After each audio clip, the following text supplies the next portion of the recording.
Welcome to the Freak Show, fellow freaks. I am Matthew Brockmeyer. And I'm Christa Carmen. And you know that this is Murder Coaster.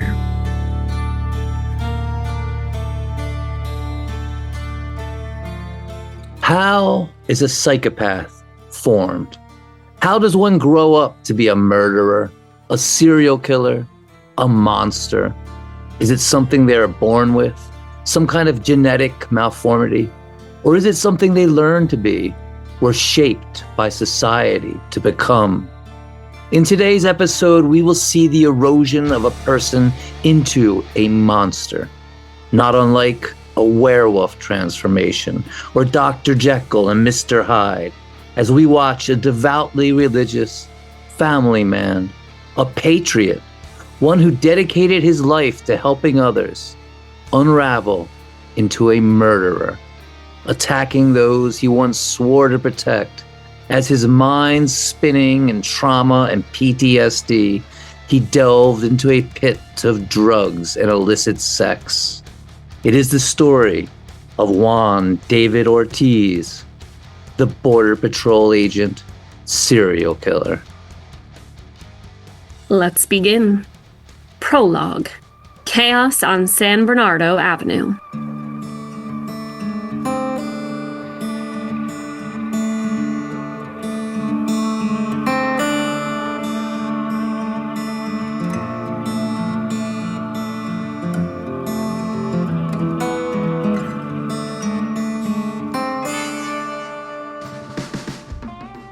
Laredo, Texas, September 14th, 2018. Law enforcement of all types, police, DPS troopers, Texas Rangers, SWAT teams, and canine units were swooping in on the infamous San Bernardo Avenue as a suspected serial killer, deemed armed and dangerous, fled down the rain-slicked streets and disappeared into the shadows where a row of fenced warehouses met the entrance to the Hotel Ava parking garage. The only media on the scene was La Gordi Loca, real name Priscilla Villarreal, a local woman covered in tattoos, wearing a bejeweled trucker's hat. La Gordi Loca, which translates to Crazy Fat Lady, is an independent citizen journalist who live streams on Facebook, is known for profanity-laced rants, half in Spanish, half in English, and is where most of Laredo gets its news. Obviously, La Gordi Loca is not your typical journalist, and Laredo, Texas is not your typical city. They are both part of the South Texas border culture, but even there, both are utterly unique.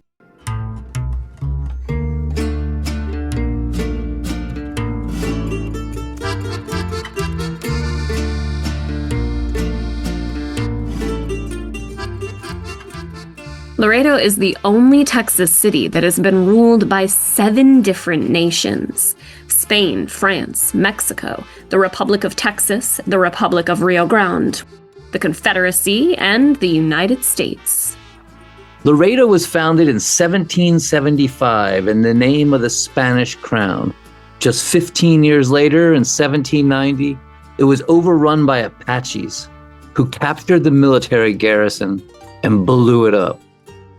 In 1840, Laredo became the seat of the Republic of Rio Grande, which separated from Mexico and declared itself an independent nation, which lasted just 294 days before Mexican forces crushed the Republic's army. In 1848, after the Mexican-American War, the city was split in half, right along the Rio Grande River. Laredo to the north, now part of the United States, and Nuevo Laredo to the south, a part of Mexico. Because of Laredo's remote location, stifling heat, and harsh terrain, it was an ideal place for rebels, revolutionaries, smugglers, rum runners, fugitives, and bandidos, fostering a lawlessness that still exists in some forms to this day. The city is known for a culture of smuggling, hard drugs, and sex workers. Though, paradoxically, violent crime is very low, with only about a dozen murders a year, and Laredo is considered one of the safer cities in Texas. Laredo is a city of commerce. the busiest inland port on the border. $300 billion of goods crossing the border each year, more than half of all U.S.-Mexico trade. The cheap motels along Laredo's main thoroughfare, San Bernardo Avenue, the Relax Inn, Pan American Courts, Loma Alta Motel, Hotel Plaza Laredo, and Hotel Ava, which police were now surrounding, were the home of a bevy of sex workers who were in many ways like an extended family. Nearly all of them were strung out on one substance or another, from crack cocaine to black tar heroin. But they looked out for each other, worked together, helped each other, shared rooms and drugs, loaned each other money and clothing, and they were all horrified when murdered sex workers, members of their little family, were being discovered on the far outskirts of the city. Now, police had the killer on the run and had made a perimeter around the Hotel Ava, and citizen journalist La Gordy Loca raced to the scene and pulled her truck up, leapt out, and took cover, whipping out her phone and going on Facebook Live. 37,000 people instantly tuning in as she began filming the flashing lights and troves of police, saying, Buenas noches. I don't know what's going on. All I know is that Texas Rangers, DPS, Laredo Police Department, Sheriff's Department are here at this time. Everybody has their firearms at hand. Everything's closed off. Everybody's hiding behind their fucking truck. It may have to do with the women who were killed. I really don't know what the fuck is going on, but this shit right here is serious.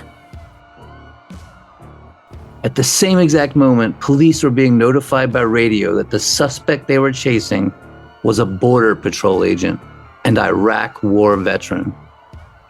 This was now a nightmare scenario. A federal agent and military veteran with weapons training wanted for multiple murders, most likely armed and barricaded somewhere. But where exactly, they didn't know. The police knew the suspect would be well-versed in law enforcement tactics and most likely knew every search and capture strategy the SWAT team would deploy against him and could counter them. The officer receiving the call stated, "A Border Patrol agent? You have to be shitting me. Are you serious?" A voice crackled back. 100%.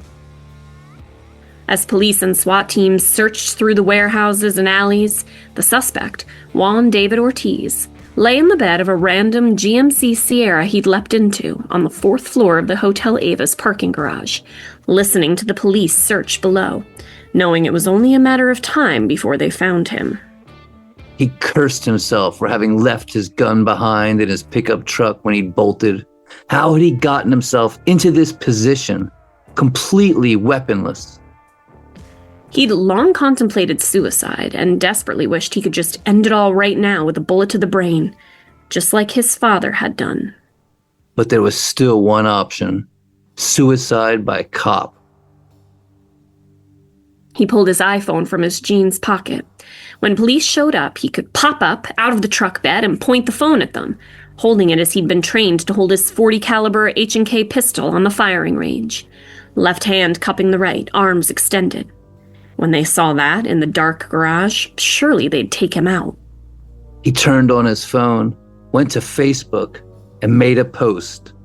Doc Ortiz checks out. Farewell. To my wife and kids, I love you. As he waited, text messages began pouring in from concerned friends and colleagues who'd seen the Facebook post. Other Border Patrol agents, military buddies, asking, "You okay, brother? Hey, bro, what's up? JD, you okay?" A good friend and fellow Border Patrol agent, Alzair Medina, called him and he answered, saying simply, "It's over," before hanging up on his friend. Then he texted his wife, who was in San Antonio on vacation with their children, waiting for him to join them, telling her, "Don't come back to Laredo. I love you and my babies. I'm sorry. You were the biggest blessing God could have given me." She replied, "I love you. Are you home? Please answer me. Don't do anything stupid. Think of your kids." Finally, he called her, whispering into the phone, You and me were perfect in San Antonio. Coming to Laredo was a big mistake. I should never come here. We were a great family. Take care of my babies."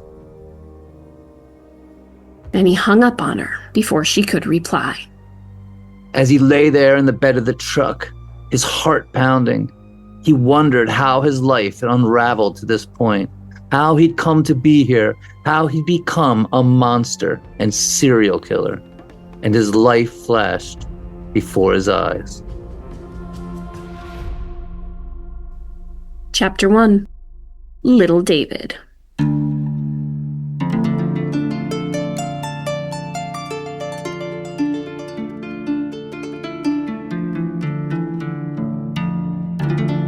Juan David Ortiz, who went by David, was born May 22nd, 1983, in the border town of Brownsville, Texas, and grew up in the southern end of the city, the most southern point of Texas's southernmost city, the Mexican border, just a mile away. Little David was raised by his mother, Guadalupe Brocha, known as Lupita, along with his 3 younger half-sisters, Crystal, and twins Stephanie and Samantha. David's father, from Matamoros, Mexico, the first town over the border, left the family when David was a newborn, later ending his own life with a gunshot to the head. David grew up speaking Spanish in a very religious household. But while most Mexican families are devout Catholics, Lupita raised her children as evangelicals at the Ministerio Restauración y Poder Church, where, unlike the somber Catholics, congregants danced about and spoke in tongues, and Lupita would lead Bible studies at her home. Little David spent Friday evenings at the church's youth ministry. David was a happy child, quick to smile, easygoing, but he had that religious fervor, carrying a Bible everywhere he went. And when he entered Gladys Porter High School in 1998 at 15, he joined the Youth Alive Bible Study, which met every Thursday during lunch to discuss the Bible and to talk about how to apply Jesus' teachings to their lives. David became a leader of the group, could quote scripture by heart, and was known to find deep meaning in the Bible. As one member of the group would later say, David was like a role model. I wanted to be just like him. David enrolled in the high school's Reserve Officer Training Corps, or ROTC. His plan was to join the Navy after high school, go to college, and become a pastor. He was a member of several school groups, including the Estudiante Juventud, the school's music ensemble club, where he'd meet his future wife, Daniela. He was also on the swim team, where he became co-captain. He was very straight and narrow. While other kids were sneaking over the border into Matamoros, where they could drink underage, inviting David to come party with them, he refused, as one friend later said. He was a great guy. Everybody liked David, but he could be so uptight that he pushed people away.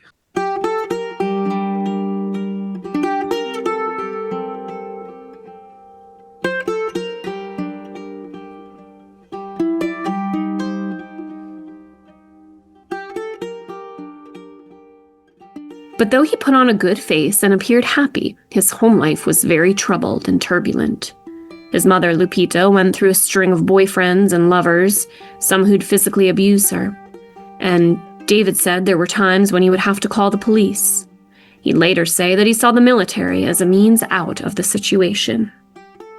David graduated from Porter High School in May of 2001, and just 2 months later, just shy of his 18th birthday, he enlisted in the United States Navy, becoming an emergency medical technician and doing basic training at the Navy Medicine Training Support Center at Fort Sam Houston in San Antonio, which was where he was on September 11th, when terrorists struck the World Trade Center and the Pentagon, which would drastically change both the military and the border. Chapter 2. Doc.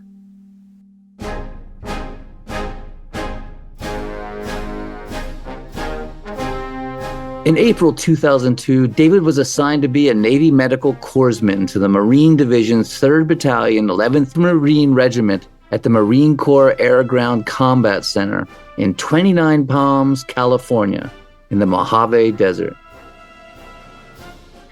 As the Marines performed training exercises and launched 155mm howitzer artillery shells into the desert, David would accompany them, applying first aid as needed for sprained ankles or heat exhaustion, burns, cuts. David was very caring and efficient. The Marines liked him and took to calling him Doc. David hung out with the Marines, watching movies, and talked about what it meant to be a good Christian. He also talked about his pride in his Hispanic heritage, pointing out that Texas had been part of Mexico, saying, "We didn't cross the border crossed us."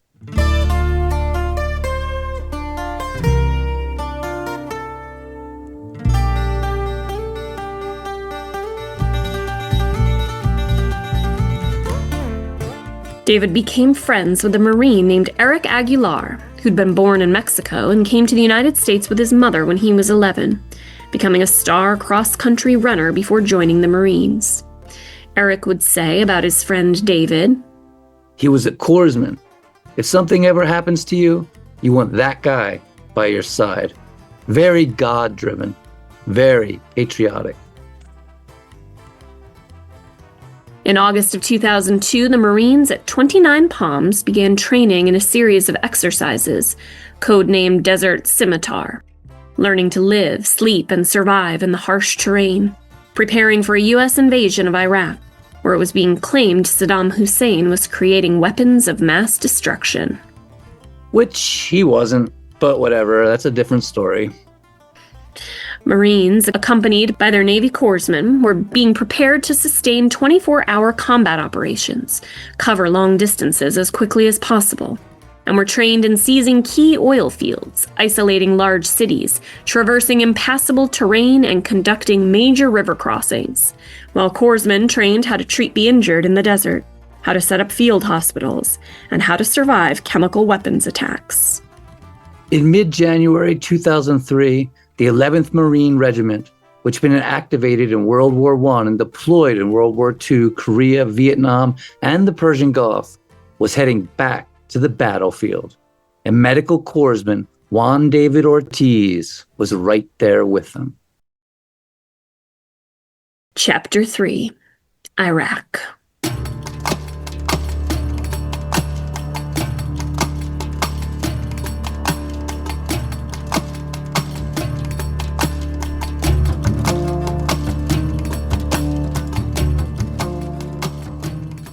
David was assigned to Lima Battery, 3rd Battalion, 12th Marines, who were reinforcing the 11th Marine Regiment out of 29 Palms.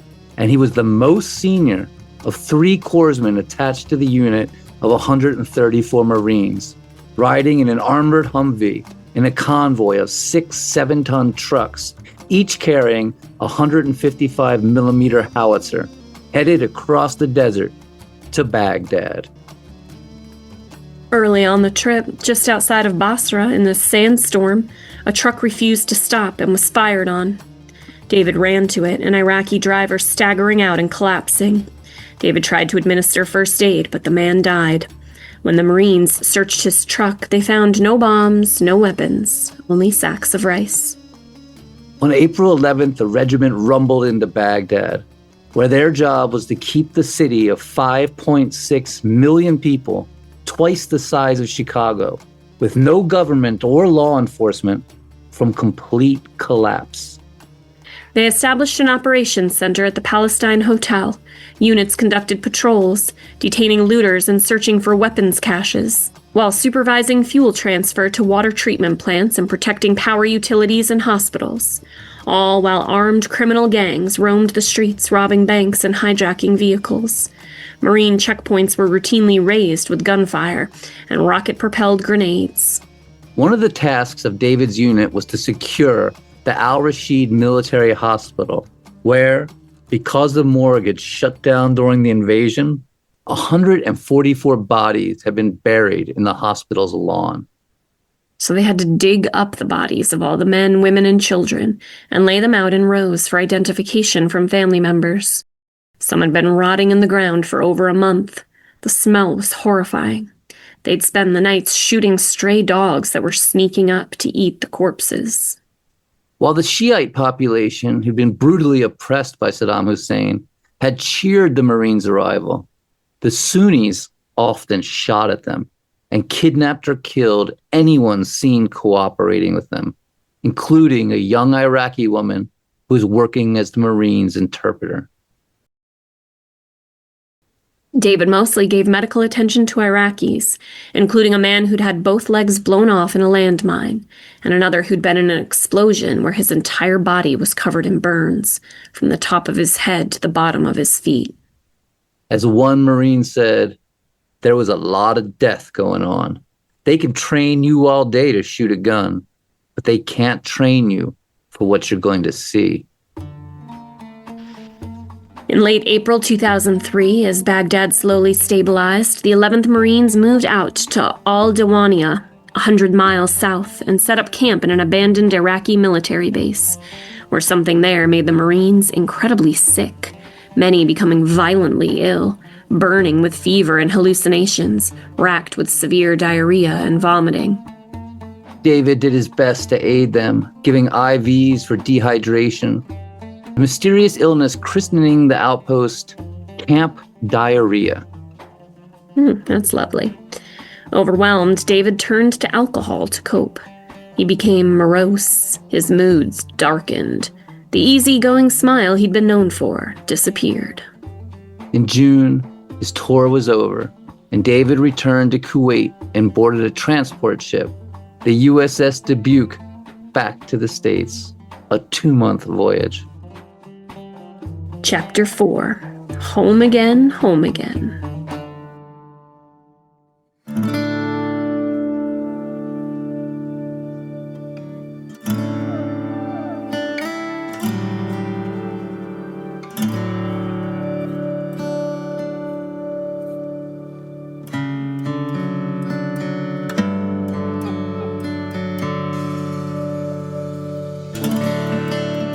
While many service members left Iraq and returned to their homes and families with no real issues, many struggled with post-traumatic stress disorder and turned to alcohol, drugs, and suicidal ideation to cope.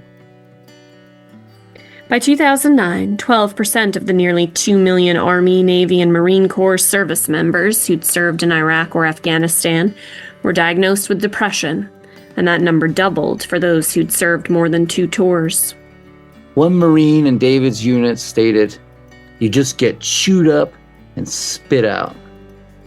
But for David, he still had the Bible, religion, and Jesus to help him cope, and he remained a devout Christian. He refrained from drugs, but did develop a heavy cigarette smoking habit. He returned to Brownsville for family leave and arrived a hero, his mother and grandmother meeting him at the airport, waving tiny U.S. flags with red, white, and blue balloons. And a story about him was printed on the front page of the Brownsville Herald, reading, "A Hero's Welcome." And during that trip, David ran into Daniela Guarardo, the pretty girl he knew from high school, and sparks flew and they began dating, and within a year, were married on August 11th, 2004.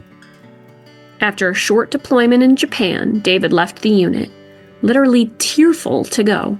As his friend said, A grown man crying. It kind of threw me off. But you go through something like Iraq, and you get attached to people. David and Daniela moved into a 2-story red brick home in the suburbs of West San Antonio, and quickly started having babies. 2 girls, followed by a little boy, and they had the perfect little life. Backyard barbecues with their neighbors. It was all very wholesome. David enrolled in American Military University, earning a bachelor's degree in criminal justice and forensics online, then started attending St. Mary's University in San Antonio, where he received a master's degree in international relations.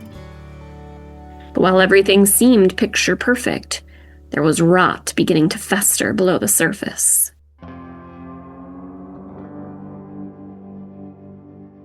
When Daniela went out of town with the kids, David would hook up with other women, bringing one 38-year-old Amanda Alhan, whom he'd met in a pool hall, to his house and showing off a box of C4 explosives he'd stolen from the Marine base.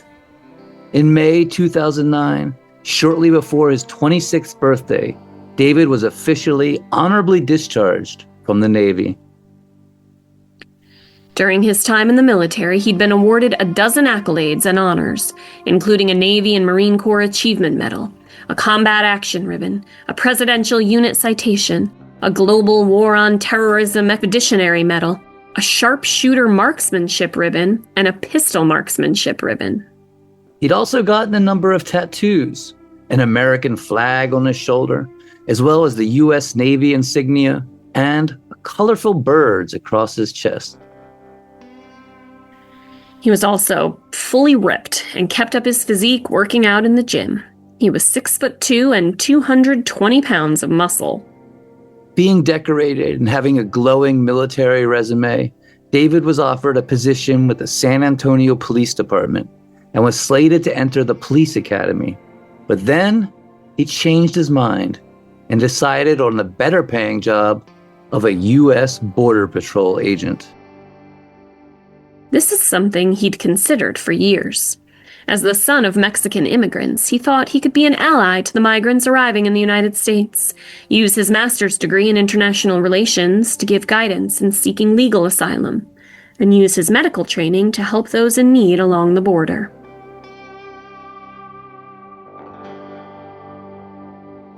Chapter 4: Border Patrol.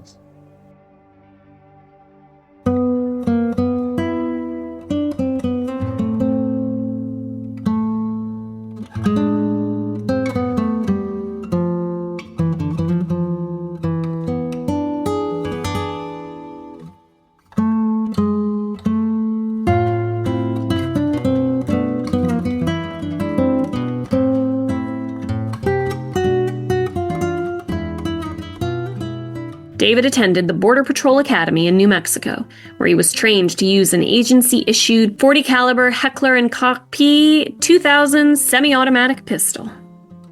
He was then assigned to the Cotulla Station in South Texas and tasked with chasing smugglers and drug mules and detaining undocumented migrants, and several times saved the lives of migrants crossing the border, finding them dehydrated and on the brink of death in the South Texas brush. He received a starting salary of $80,000 a year, significantly higher than he would have received in the police department. Eventually, David was reassigned to the South Laredo station, one of the busiest border patrol sectors on the southwest border, spanning 136 miles, where more than 3,000 undocumented migrants crossed a month, along with drug runners, coyotes, and cartel operatives. David patrolled through miles of arid ranches, plains of thorn bushes and mesquite trees, and marshland along the banks of the Rio Grande. Sometimes women and children who journeyed from Nicaragua or Venezuela seeking asylum emerged from the brush to surrender to Border Patrol and be processed. Other times, groups of men would be flushed out and all sprint into opposite directions, attempting to flee to stash houses or pickup points. Sometimes they'd find corpses in the charp-roll and prickly pear, shriveled and sunbaked in the triple-digit heat, withered away to nothing in their jeans and sneakers. High-speed chases were common. Sometimes the temporary holding cells were packed beyond their limit. The year David arrived, agents encountered 35,888 immigrants. Slowly, David, who'd once been a champion of immigrant rights and had joined the Border Patrol to help migrants, began to grow bitter and complain about the desperate people crossing the border, grew to see them as a scourge. And with the emergence of Donald Trump's tough rhetoric on Mexican immigrants, the culture of Border Patrol agents began to change, become darker and meaner. In 2016, a Facebook group composed of Border Patrol agents called I'm 1015 emerged, where they shared racist memes and anti-immigration slurs, laughed about the death of immigrants, and shared pictures of left-leaning Congress members being sexually assaulted, in particular targeting Alexandria Cortez, showing her engaged in oral sex at an immigration detention center. In 2017, David was assigned to the Targeted Enforcement Unit, which focused on raiding and breaking up smuggling rings and staking out stash houses where smugglers hid undocumented migrants and drugs. And David worked his way up to supervisor. Many of the stash houses were in South Laredo, and he'd drive through the neighborhoods in an unmarked vehicle looking for suspicious activity, then head into the city center and cruise up and down San Bernardo Avenue, where all the sex workers lived in cheap motels. He began to brag that he knew where all the whorehouses were and who all the sex workers working the streets were. And because of his new job, David and Daniela moved to Laredo and bought a house in a nice suburban neighborhood on the northeast side of the city. And Daniela started working at a local hospital as a registered nurse. In January of 2018, David was promoted to supervisory agent, overseeing 14 underlings at the Border Intelligence Center, analyzing databases and reports, looking for cartel operations. He worked hard, impressed his supervisors, but the stress began to take a toll on him. He suffered crippling migraine headaches and began showing severe symptoms of PTSD, horrible nightmares about his time in Iraq, the blown apart bodies and burn victims, mixed with the corpses he'd seen on the border, shriveled in the sun. As images of death began to overwhelm his mind, he became more and more sullen and angry, prone to bursts of anger, snapping at the kids and Daniela. And Daniela began taking the children to visit relatives in Bournesville or San Antonio. David also grew paranoid, thinking people were talking about him or plotting against him. He'd wake up in the middle of the night in a cold sweat, heart pounding, and get up to check the locks and peer out the windows. He began muttering and talking to himself, saying, "Fuck my life, fuck this place," loud enough for his coworkers to hear him. It grew so bad that he eventually went to the VA clinic to see a psychiatrist, complaining of trouble sleeping, mood swings, bouts of anger and anxiety. He was diagnosed with PTSD, depression, and high blood pressure, and prescribed Devoutly, trazodone, gabapentin, and blood pressure medication, and began seeing a therapist on Zoom calls every week.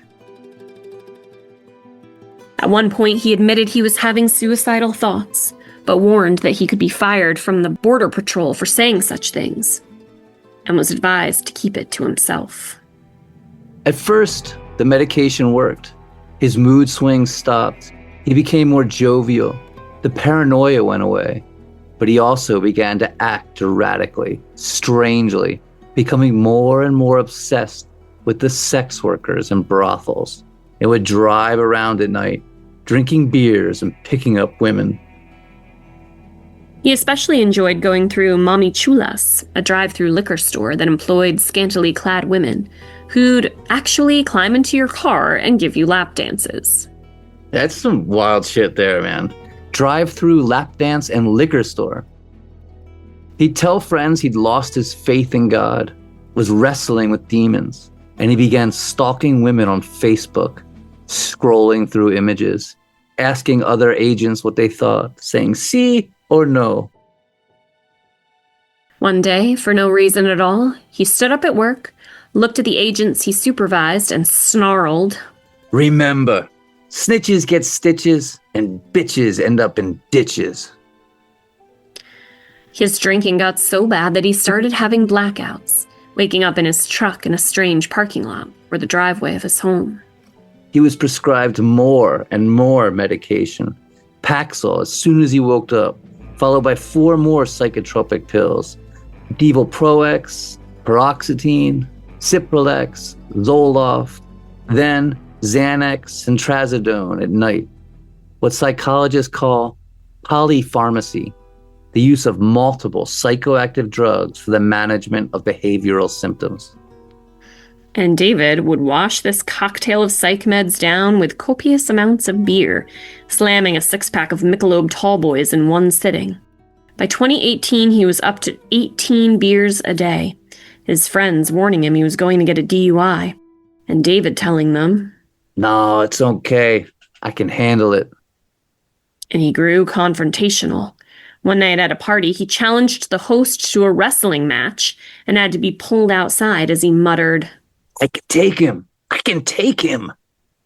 And he was having multiple affairs. Daniela was spending so much time away from the house with the kids that David brazenly brought women back to the house, sometimes sex workers he picked up on the street. He was spiraling out of control, but at the same time, managing to somehow keep it together.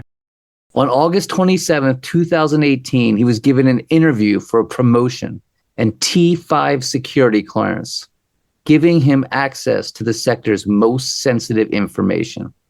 He passed the interview easily. By 2018, President Trump's strict border policies were in full effect. Families were being separated and migrants' rights completely disregarded. And David, who'd once said he'd become a Border Patrol agent to see that migrants' civil liberties were respected, was all for it, saying, quote, "I hope he deports everyone." And David proudly shared pictures of Trump on social media with the words "deporter-in-chief." Undocumented immigrants crossing the border, many escaping violent regimes and seeking asylum and safety, have constitutional rights under the Fifth Amendment, including due process. In fact, habeas corpus, or the right to challenge imprisonment before a court, is a central tenet of the United States' original legal framework and dates back to 12th century England under King Henry II and was a core principle of the Magna Carta in 1215. As the crackdown on the border grew more and more extreme, an attitude of seeing undocumented immigrants as subhuman and undeserving of fundamental rights began to prevail. Individuals were denied hearings and stripped of their right to due process.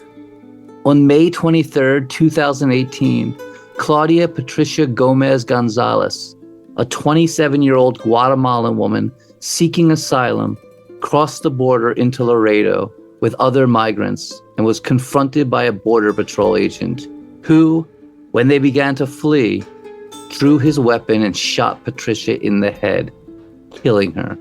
She was unarmed. Border Patrol officials, including a union representative, were on the scene in minutes, shuttling the agent away and moving his gun from one location to another. At first, Border Patrol put out a statement saying she was carrying a blunt object, then retracted that and said she had rushed the officer, though federal investigators, quote, discovered several inconsistencies in the Border Patrol agent's story. The American Civil Liberties Union filed a civil lawsuit against the Border Patrol on behalf of Gomez's family and settled with the federal government for an undisclosed amount of money. And the agent was back at work 5 days after the killing. The pressure was just too much for some Border Patrol agents, seeing these desperate people as less than human, deserving no rights, and some began to crack in bizarre ways. Ronald Anthony Burgo Aviz was a supervisor agent with the Border Patrol's Laredo sector who went to a Laredo park in April 2018 with his girlfriend, Griselda Hernandez, and their 1-year-old son, Dominic. There at the park, Ronald descended into psychosis and brutally stabbed both his 1-year-old son, Dominic, and his girlfriend, Griselda, to death. Jeez. All these incidents happened right there in Laredo, all of them in 2018, all happening all at the same time in the same place. Something evil and dark was stewing within the soul of Juan David Ortiz as he roamed the streets at night, drinking and swallowing handfuls of psychotropic drugs, Xanax, Valium, Cipralex, Zoloft, and Trazodone, picking up sex workers, trolling the brothels, and getting lap dances from the women at the drive-through liquor store. fissures in his mind beginning to crack. Chapter 5. Melissa Ramirez.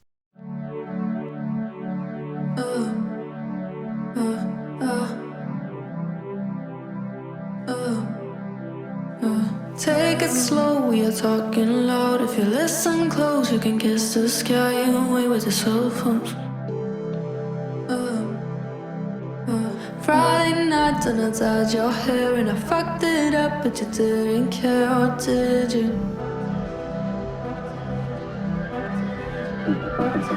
Drifting round the blue days, well we knew it. Wait for the days we got time, gave it time. Now I'm falling, I'm falling, I'm falling. Melissa Ramirez was well known on the streets of Laredo. She was known for her beauty, her pale skin accentuated by her thick raven black hair, her large almond-shaped eyes and long eyelashes, and also for her temper, fierceness, and toughness. She was very confrontational, wasn't afraid to fight, and had a bad reputation as being an overly aggressive brawler, which often got her in trouble. She had 5 kids. 2 of the children, Alan and Christina, lived with her mother. Others were in foster care or adopted families. And a 10-month-old infant, Angel, was in Texas Child Protective Services, and she desperately was trying to gain custody of him. But to do that, she'd need a job, an apartment, and to get off drugs, all of which seemed impossible sometimes, as she was strung out, homeless, and working as a sex worker on San Bernardo Avenue. Melissa was raised Catholic, and though she wasn't overtly religious, didn't wear the gaudy gold crosses or crucifixes like other Latina women in Laredo, she had a quiet faith and did solemnly pray at times and use a rosary. And Melissa was known to be able to see into the void, el mundo spiritual, as a child making strange predictions that would come true, finding lost trinkets like her mother's watch or her sister's toys. And that's why her mother was deeply upset when Melissa put 2 fingers to her temple like a pistol and told her, "Me van a matar, así es como me matarán. In less than a month, I'll be dead." Melissa grew up in Rio Bravo, the 3rd of 4 brothers and sisters, and was always her mother's favorite. She loved her smooth porcelain skin, her dark eyes, and long lashes. Melissa's father, Juan Ramirez, was a day laborer who drifted in and out of Mexico and the United States, and by the time Melissa was a child, he had disappeared.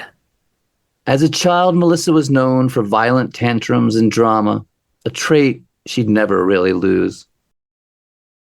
But she was also protective and loving, especially of her little brother, Caesar, whom she called Gordo. When some neighborhood bullies threw rocks at her little brother, Melissa grabbed a hammer and told them she'd smash their heads if they ever touched him again.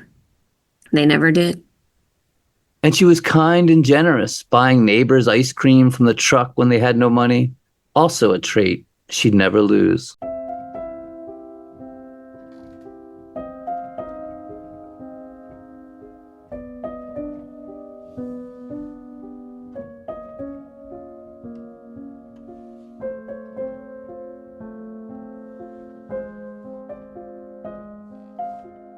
Melissa's life changed forever when she was 12 years old and sexually assaulted while sleeping over a friend's house. She was confused and embarrassed by the horrible incident and didn't even tell her mother, only her older sister and a few close friends. Afterwards, she was never the same again, was always searching for something to take away the pain and finding solace in alcohol and pills, mainly Xanax, which she loved. She developed an attraction to girls, which resulted in her being teased and called lesbiana, taunts she answered with her fists. She was disruptive and violent in school, getting 7 suspensions. She began to cut herself and self-harm and was taken to see a psychiatrist who gave her a prescription to Xanax, the very thing that had been fueling her destructive qualities. She met a kid named Emilio Varela, and they became good friends. Emilio was attracted to boys, and also felt in his heart that he was a girl. And Melissa encouraged him to follow his heart, and he began wearing dresses and wigs, started going by Emily. Emily would say, "She was my gay mother. She would teach me a lot of things I knew were inside me." Melissa, only 16, started seeing a guy 30 years older than her, who bought her a used Ford Mustang convertible and showered her with cash. Well, she saw him as a sugar daddy. Let's be honest, he was a child sex predator engaged in statutory rape. Melissa used the car to take Emily out to the gay nightclubs and introduced Emily to her first boyfriend. Melissa's drug use was beginning to take a dangerous turn, as she'd now discovered crack cocaine. A high she found balanced out the sluggish down of Xanax and vodka, and she introduced Emily to the drug as well. Melissa and Emily dropped out of school and to fund their partying, started prostituting themselves at truck stops. Eventually, Emily was arrested in 2016 for drug possession and ordered to go into rehab, and she and Melissa drifted apart. Melissa kept partying hard. In between getting pregnant and having kids, then having them taken away by CPS, she'd end up in jail for prostitution and drug possession, be ordered to go into rehab, and the minute she hit the streets again, would find a glass pipe and a crack rock. Sometimes Melissa would show up at her mother's house, stay a couple days, get cleaned up, eat, bathe, play with the 2 kids her mother had gained custody of. Then she'd hit the streets again. Te atreves o te conformas con lo que da él. Te quiero pegar flotando en la piel. Es que a veces no hay más veces, baby, tú siendo fiel a que lo que dice él. Pero él no te dice la noche de motel, que tanto te amo no te quiso responder, que prefiero una groupie a tener. Melissa became good friends with a group of sex workers that worked San Bernardo Avenue and lived in the cheap hotels. There was Claudine, the eldest of the bunch, a matronly figure who sought to protect the younger girls. There was Janelle, a young transgender girl with a sassy smile and youthful sense of adventure. Erica, a pretty girl with a massive drug habit. And Chelly. They'd often share a room together, buy each other food, find each other clients or drugs, trade clothes, and generally look out for each other. They were like a little family. On September 3rd, 2018 at 2 a.m., Melissa was picked up by one of her regular customers, a Border Patrol agent named David.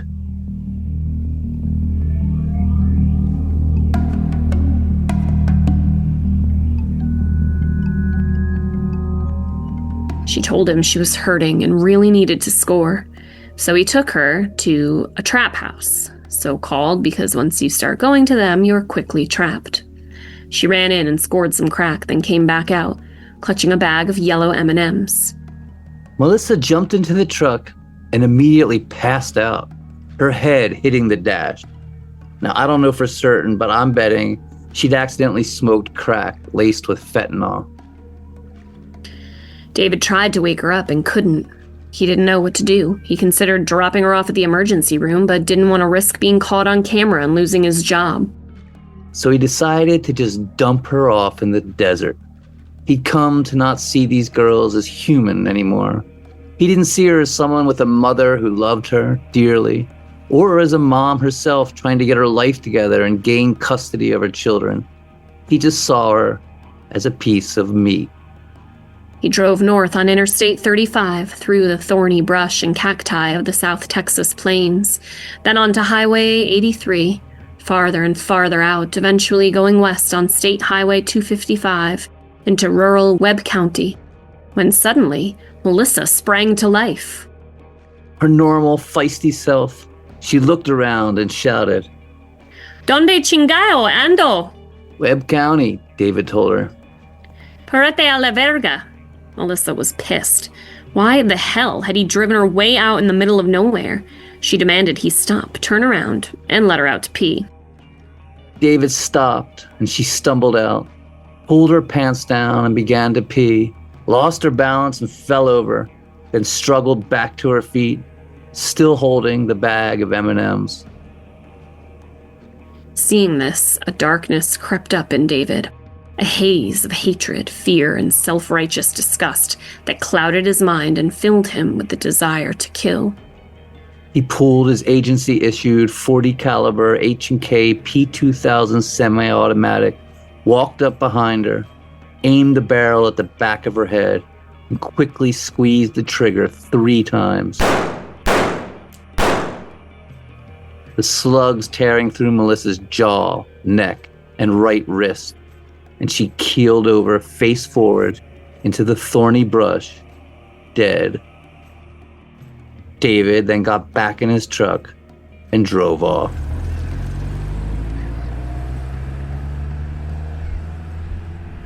Melissa was discovered the next day by a passerby looking for ranches for sale, lying face down in the brush, still clutching the yellow bag of peanut M&Ms. A small baggie containing rocks of crack cocaine lay beside her body. Detectives and Texas Rangers took the case very seriously, ran down countless leads, interviewed friends and acquaintances, and roamed San Bernardo Avenue asking questions. And to their credit, she wasn't one of the less dead, which is how investigators often see sex workers. To them, she was a daughter, a mother, a friend, and most importantly, a human being. They were determined to find her killer.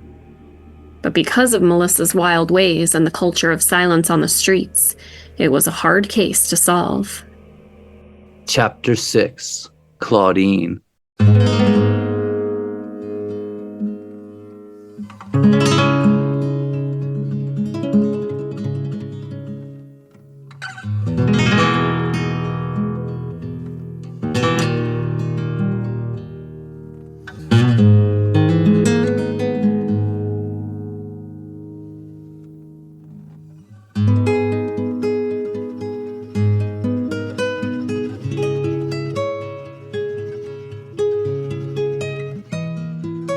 Word of Melissa's murder soon made the rounds on San Bernardo Avenue, through Facebook Messenger, text message, and word-of-mouth gossip.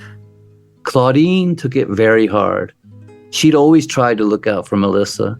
Now, she was gone. While Claudine Ann Luera was a Laredo native, born and raised, her mother was actually from Glasgow, Scotland, and had met her father, Raymond, at a London nightclub when he was in the military. They had fallen in love, and he convinced her to leave the United Kingdom for the border town of Laredo. And Claudine was born December 3rd, 1975. Claudine was very pretty, inheriting the blue eyes and blonde hair of her Scottish mother. But like Melissa, her life was changed forever when she was sexually assaulted at just 6 years old. Worse yet, no one would believe her when she told them. As a teenager, Claudine met and fell in love with a tough street brawler and heroin addict named Junior, who had connections to Mexican drug cartels in Nuevo Laredo. In the 9th grade, Claudine dropped out of school to live with Junior and became a junkie. Claudine lived with Junior until he was sent to prison. She had a long series of lovers and boyfriends, had a child with one, then twins with another set of twins with yet another, and found herself a single mother caring for 5 children, 3 of them autistic. Through it all, her mother was there for her and was very supportive, but in 2008, her mother died, and Claudine spiraled out of control, while at the same time, Junior was released from prison, and the two hooked back up. They sold drugs to survive, and Junior became a hitman for a Mexican crime syndicate and was again sent back to prison. Texas Child Protective Services eventually took the children, and Claudine ended up living in motel rooms on San Bernardo Avenue, working as a sex worker, her blue eyes and blonde hair setting her apart from the other sex workers there on the Mexican border. She became friends with Melissa, and the two were often seen together. Melissa, petite and feisty and dark-haired. Claudine, matronly and blonde. At 38, Claudine was older than the other girls and became a mother figure, or older sister of sorts, also bringing Erica and transgender Janelle under her wing as well. But while the girls in San Bernardo Avenue were forming a family, Juan David Ortiz began to see them as what he called mierdas, or turds, and descarados, shameless people, and had discovered that as much as he liked fucking and partying with them, he liked killing them even more.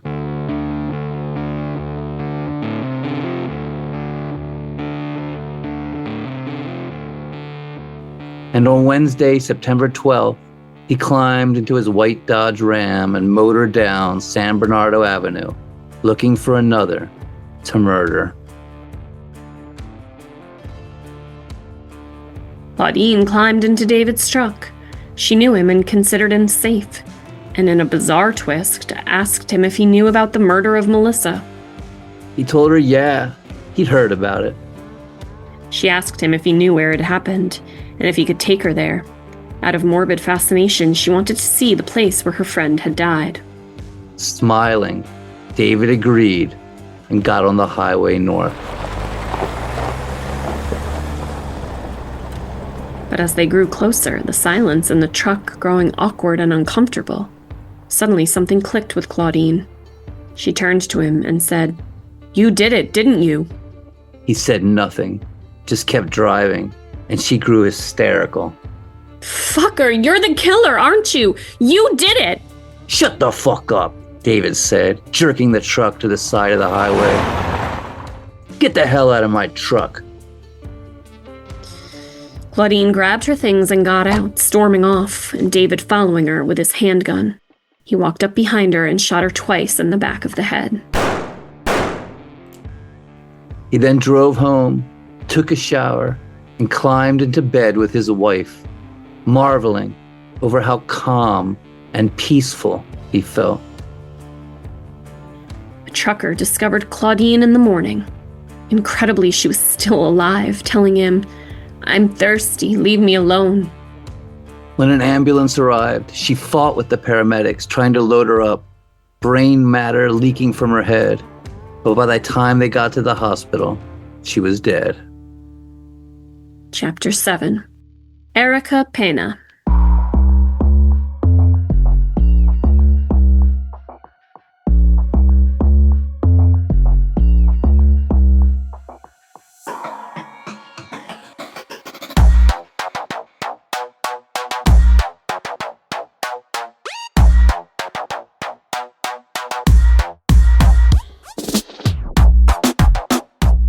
With the second victim, law enforcement knew they had a budding serial killer on their hands, and it was only a matter of time before there were more, and they stepped up their investigation. San Bernardo Avenue grew quiet as word that a killer was targeting sex workers leaked out. But for pretty Erica Pena, she had a $500 a day crack and heroin habit and had no choice but to go out and face the night to get her fix. Withdrawal was not an option. When Erica saw David trolling the avenue, she was relieved to see him, as she completely trusted him. Erica and David actually went way back. She was one of the first sex workers he started seeing. He'd bring her back to his house. Sometimes he'd pay her just to talk with him. And on more than one occasion, he told her he loved her, though she never said it back. The last thing she needed was to fall in love with a married man, a border patrol agent at that. David's wife and kids were in San Antonio on vacation, and he brought Erica back to his house. But something seemed off about David.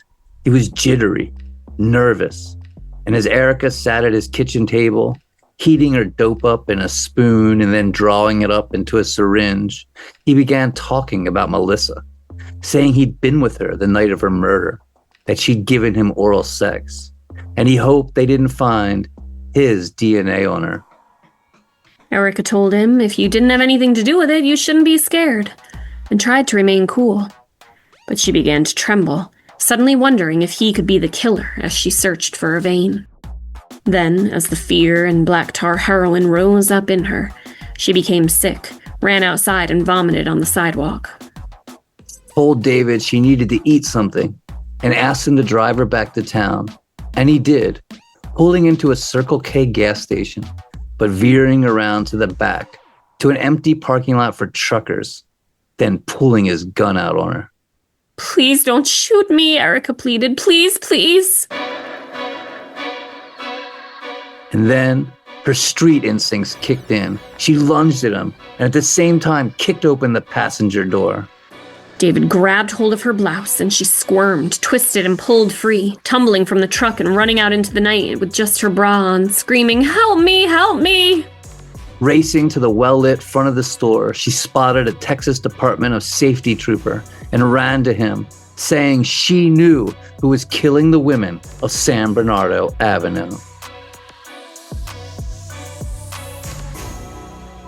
Chapter 8. Griselda Alicia Hernandez Cantu.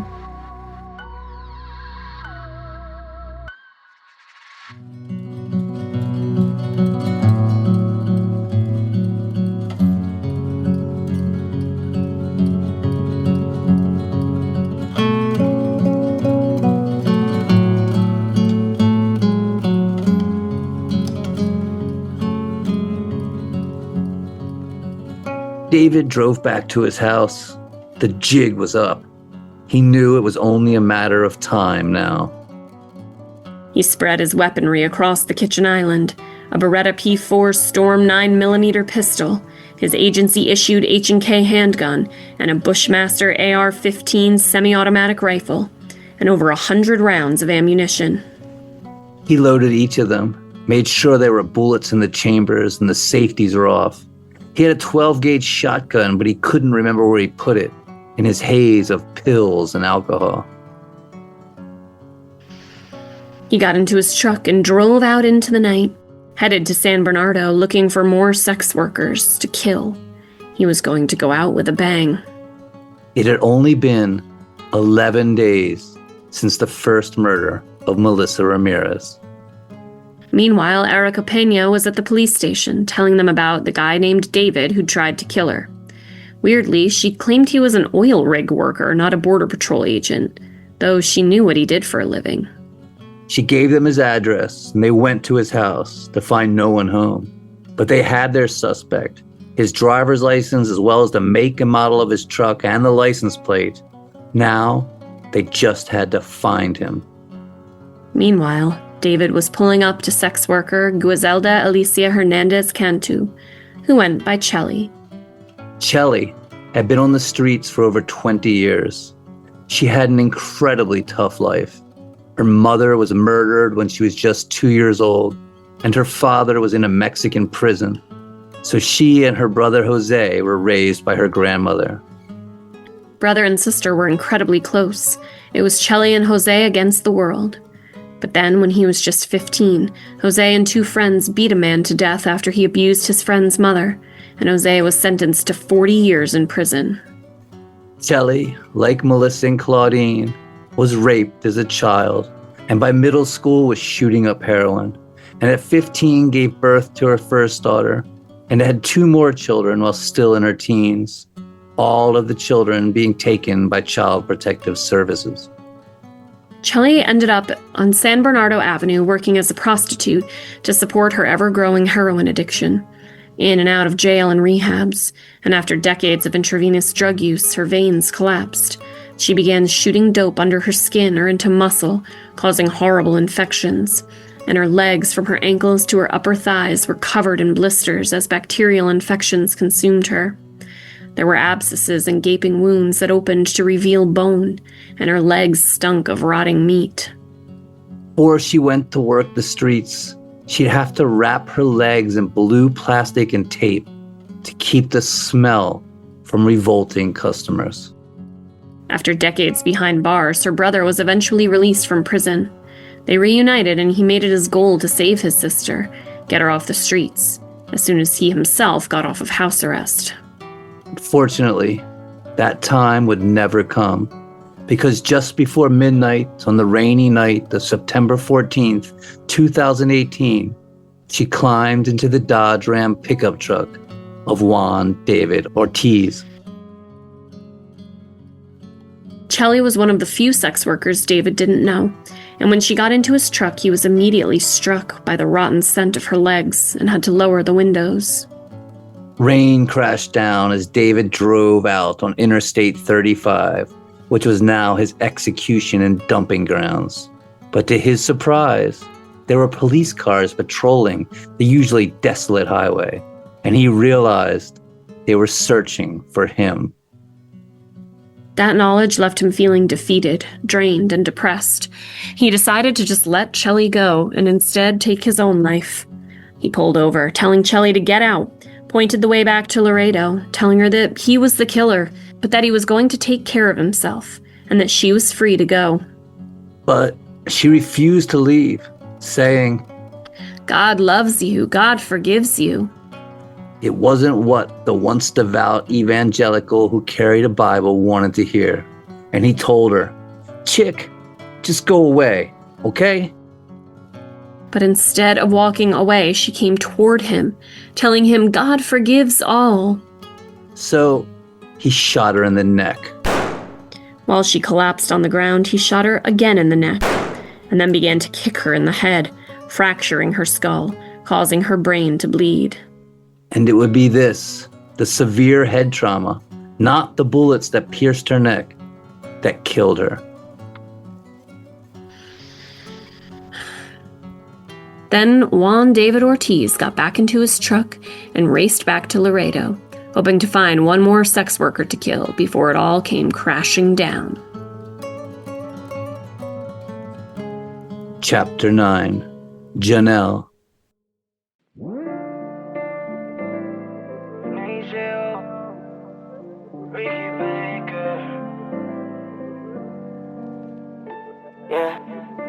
Contigo desactivo moñe por poes. Me perrea con todos los temas de fe. Contigo en la sombra, arte como Grey, yeah.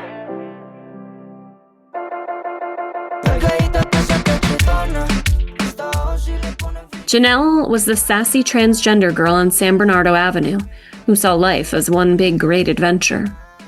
Janelle had been born a boy named Humberto German Ortiz on April 25th, 1990, the second of 5 brothers and sisters. He loved dancing and the music of reggaeton, the fusion of Latin hip-hop and Caribbean music. He was a very effeminate little boy and was ruthlessly teased, called Yoto and Verga. But though effeminate, his father had taught him to fight, and he could hold his own with the bullies. When he was 15, he came out as gay to his parents, which shocked and angered his father, who later say that he was just scared for the life his son was going into. But soon Humberto realized he wasn't gay, but actually transgender, and at 15 began calling himself Lyzza and dressing as a girl. Around the same time, he also began using cocaine and heroin. Lyzza soon became Janelle, and she began hanging out with other trans women on San Bernardo, looking to party and get high, exchanging sexual favors for drugs, and soon dropped out of school. But she still remembered the fighting moves her father had taught her as a youngster, and was known as one of the tougher women on the streets. She was arrested 5 times for assault, and eventually twice for prostitution as well. She became friends with Melissa, Claudine, and Erica. They'd share rooms, drugs, and food to look out for each other. Janelle was horrified with the news that Claudine and Melissa had been found dead. She was spiritual and prayed to Santa Muerte, or Our Lady of Holy Death, a folk saint in Mexican culture associated with healing, protection, and safe passage to the afterlife, whom Janelle called by the endearing nickname Mi Flaquita. She even had Santa Muerto tattooed on her. That night, she bummed a cigarette from a friend and told him La Santisma, or the Most Holy, was calling her, that she felt like she was next. And sadly, she was right. Janelle, like Melissa, Erica, and Claudine, knew Juan David Ortiz, had gone on dates with him before. So when she saw him pull up, she walked right up to the window and asked him to buy her something to eat. And David told her, sure, he'd take her through a drive-thru. But he didn't. Instead, he motored past all the taquerias and fast food joints and took the exit for Interstate 35 North, the bright lights of the city fading away. Janelle asking him, "Pa dónde vamos?" Just driving, David told her. It was then she knew, and she dropped her head in her hands and shuddered, whispering, "It's you, isn't it? You're the one." David told her no. He didn't know what she was talking about, but they both knew the truth. David pulled over at mile marker 15, parked and drew his gun, ordering Janelle out of the truck. "Do what you gotta do," Janelle told him, exiting the vehicle, and David came up behind her and shot her in the back of the head, killing her instantly. Now in full berserker mode, Juan David Ortiz then sped back to Laredo, eager to find yet another sex worker to murder. But there were cops everywhere, so he pulled into a Stripes convenience store in San Bernardo and went inside to use the bathroom and wash up, leaving his pistol in its holster by the truck's door. Chapter 10. John Henry Bradshaw.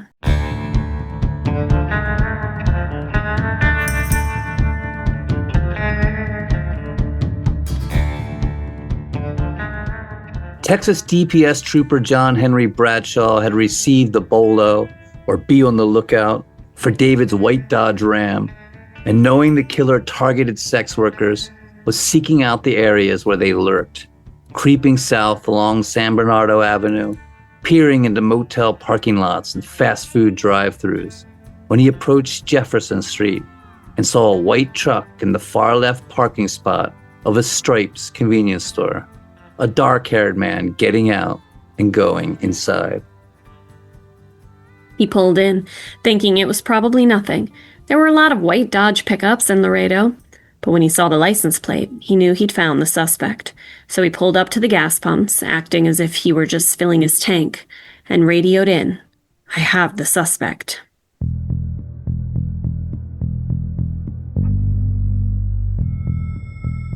He took his AR-15 and walked behind his vehicle, perched the rifle in the hood and aimed it through the store window, placing a small red dot only he could see on the man, watching as he walked to the front of the store, knowing he couldn't fire unless the suspect displayed a clear threat.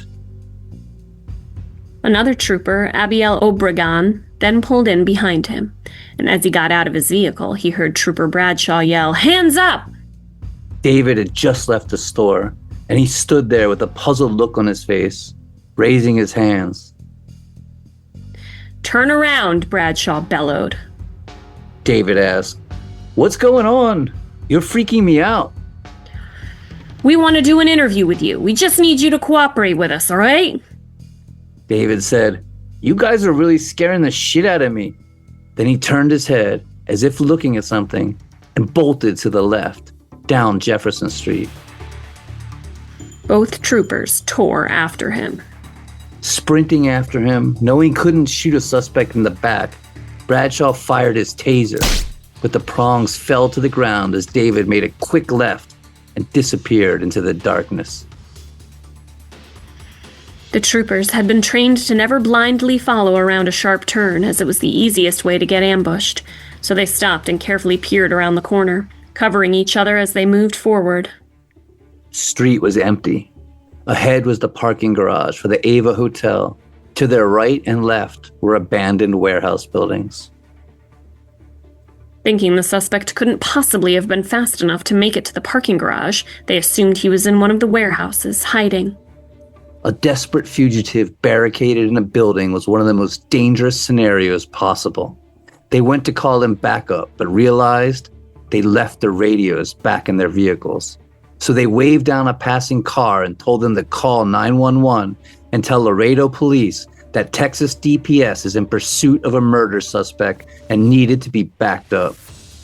Soon police, sheriff's deputies, troopers, SWAT teams, K-9 units, and Texas Rangers were screeching in, cordoning off the area and going building to building, searching. Meanwhile, David had in fact made it to the parking garage ramp. He was a fast runner, and he sprinted to the top floor and dove into the bed of a pickup truck, cursing himself for having left his gun behind. Police went into the lobby of the Ava Hotel, asking to see the security camera footage, but the night clerk didn't know how to access it. They told him to lock the hotel down, but he said he couldn't do that without the manager's permission. So they warned him a murderer may be sneaking into his hotel. SWAT teams rummaged through the abandoned buildings room by room until the properties were cleared, then headed into the parking garage where David lay in the bed of the pickup truck on the top floor, telling his wife he loved her and preparing for death by suicide by cop. But that wouldn't happen. Instead, a SWAT team member spotted him lying in the truck bed and grabbed him by the arm, yanking him out and slamming him to the ground. And he was surrounded, his arms pulled behind his back and handcuffs secured to his wrists. "What's your name?" they asked. "You already know," he said. Laredo's serial killer was in custody. Chapter 11, Confession and Trial.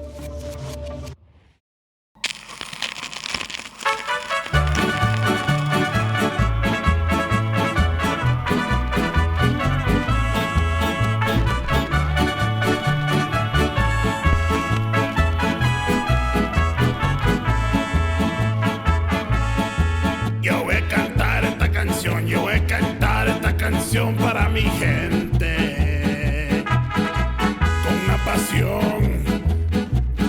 una pasión tan fuerte.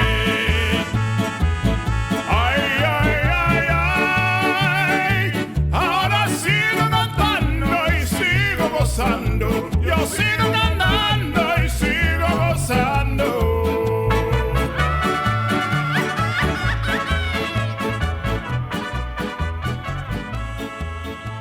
Juan David Ortiz was brought to a sheriff's station and expertly interrogated for 9 hours. It was a slow process and he was stubborn, at first saying he wasn't the killer, then saying he couldn't remember. But eventually, he confessed to everything. Before the trial, prosecutors gathered family members and asked them if they wanted to pursue the death penalty. And Chelly's brother, Jose, who himself had been in prison for a murder he'd been part of when he was 15, said that a life in prison was a fate worse than death, and that they needed to learn to forgive so that their hearts weren't burdened with hate. So it was unanimously decided the death penalty would be taken off the table. The defense tried to get his confession thrown out and failed. The entire 9 hours of video was shown and David's fate was obvious. When the victims' families made statements, Chelly's brother Jose tearfully looked David in the eye and told him he'd taken away the only thing he had left in this world, but that he had no choice but to forgive him and unburden his heart, which brought the entire courtroom to tears. On December 7th, 2022, David was convicted of capital murder and sentenced to life in prison without any possibility of parole. And that, ladies and gentlemen, is the story of Juan David Ortiz, the Border Patrol agent serial killer. Thank you so much for listening. And do you have a case you'd like us to cover? Let us know at murdercoasterpodcast@gmail.com. That's murdercoasterpodcast@gmail.com. Thank you so much for listening. Catch you next time. Bye-bye.